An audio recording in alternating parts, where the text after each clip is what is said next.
kami sa merit ng bill, no? Kasi karamihan po ng criticism sa bill ay founded on fears based sa wala naman sa bill na nakasulat, no? So, iniisip lang nila na ito yung mangyayari kapag nagkaroon ng CSE guided by international standards.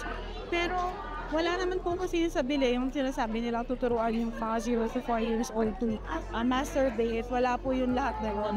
And anyway, it doesn't matter naman ngayon kasi si Senator Risa, just to address yung mga criticism na to, nag-file na po siya ng amendment by substitution.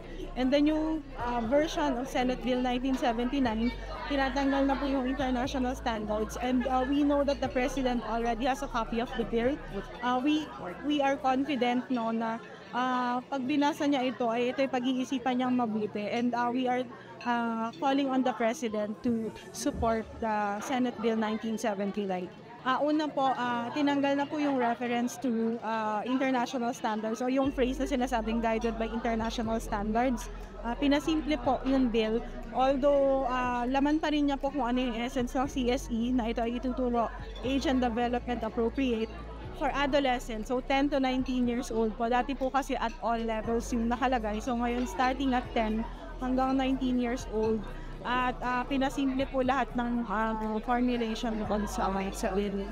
Nananawagan po kami sa mga senador, particularly yun po mga nag-submit ng or nag-withdraw ng mga signatures nila no, sa committee report na please give this bill a chance kasi may bago pong version at gamitin po ninyo ang mga natitirang session days para pag-usapan ang bill na ito.